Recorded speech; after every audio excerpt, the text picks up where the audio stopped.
Ang panahon, hindi ito pag-aari ng tao, kundi ng Diyos na lumikha nito. Ang kanyang kapangyarihan ay ipinapakita sa mga paraan na misteryoso, ngunit walang mas malinaw kaysa sa mismong mga salita ni Hesukristo tungkol sa panahon. Hindi siya isang tagamasid ng kasaysayan. Siya ang may akda nito. Sa Juan 8:28, sinabi ni Jesus, "Katotohanang sinasabi ko sa inyo, bago pa ipinanganak si Abraham, ako nga."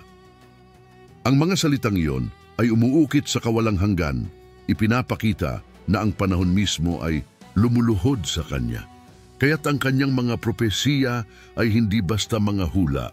Ito ay mga deklarasyon ng hinaharap na siya mismo ang magbubukas. Isipin mo ang tagpo.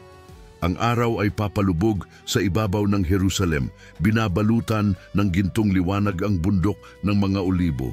Tahimik ang hangin, ngunit puno ng banal na tensyon. Si Jesus at ang kanyang mga alagad ay paalis na sa templo nang bigla niyang sabihin, "Walang batong may iwan sa ibabaw ng isa't isa na hindi gigibain." Mateo 24:2. Ang mga salitang iyon ay parang kidlat na tumama sa katahimikan. Ang templong tila walang hanggan ay magkakalas at ang mga alagad ay nabagabag, hindi alam kung anong darating. Lumapit sila kay Jesus sa lihim, dala ng takot at pag-usisa. "Sabihin mo sa amin, kailan mangyayari ang mga bagay na ito at ano ang magiging tanda ng iyong pagdating at ng katapusan ng panahon?" Mateo 24:3. Ang tanong na iyon ay umaalingaw-ngaw hanggang ngayon.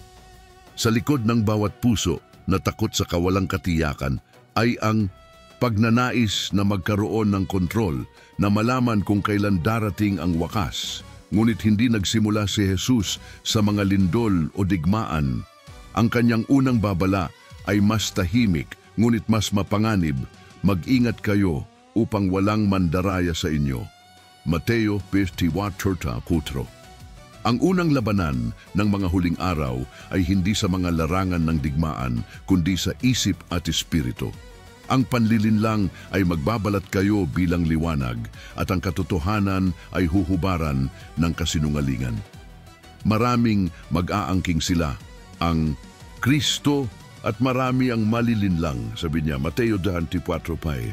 Ngunit ang mga huwad na Kristo ay higit pa sa mga taong nagsasabing sila'y banal.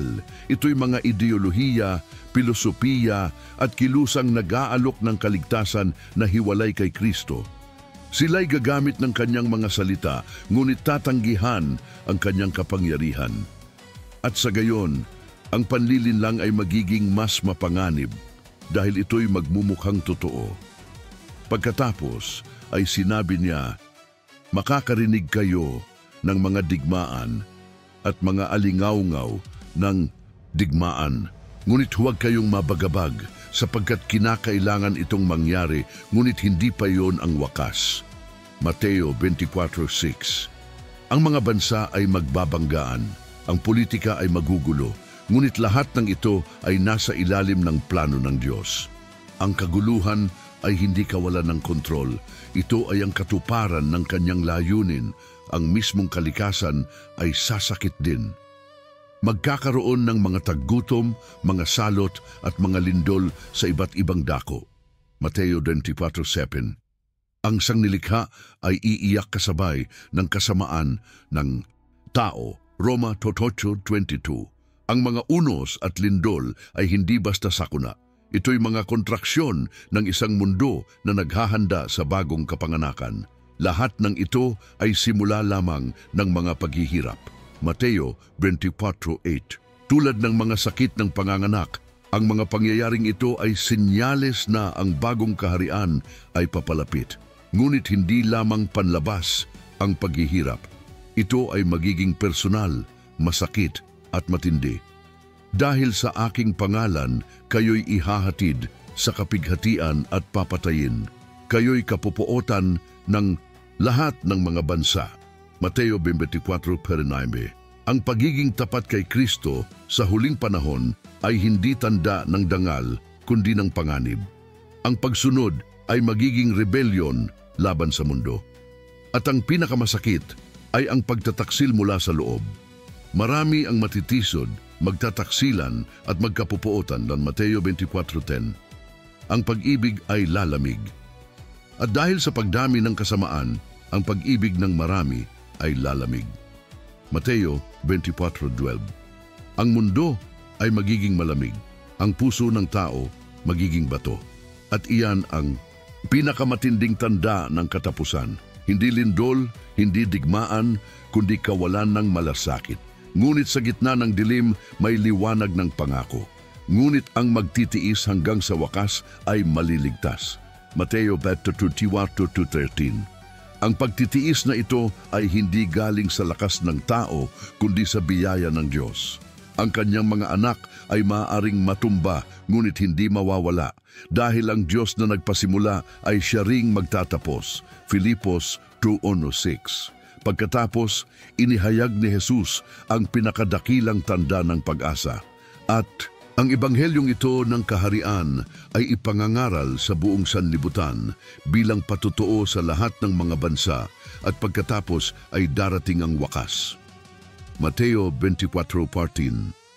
Ang bawat salitang ipinapahayag ay nagpapabilis sa orasan ng langit. Bawat Kristiyano na nagsasalita ng katotohanan ay aktibong kalahok sa propesiya ng Diyos. Ngunit bago ang liwanag ng walang hanggan, darating muna ang pinakamadilim na gabi. Ang kasuklam-suklam na kalapastanganan sa dakong banal, sabi niya, tumutukoy sa propesiya ni Daniel 2:27, isang panahon ng paglapastangan sa kabanalan ng paghihimagsik laban sa Diyos, sapagkat magkakaroon ng malaking kapighatian na kailan may hindi pa nangyari mula ng pasimula ng sanlibutan. Mateo 24:21. Ito ang pinakamatinding pagsubok ng sangkatauhan. Ngunit kahit sa gitna ng kadiliman, ang awa ng Diyos ay nangingibabaw. Kung hindi pa iikliin ang mga araw na iyon, walang taong maliligtas. Ngunit dahil sa mga hinirang, paiikliin ang mga araw na iyon. Mateo 24:22. Ang Diyos ay nagtatakda ng hangganan sa kasamaan. Hindi niya hahayaang magtagumpay ang kadiliman. At sa katapusan, ang langit mismo ang magsasalita.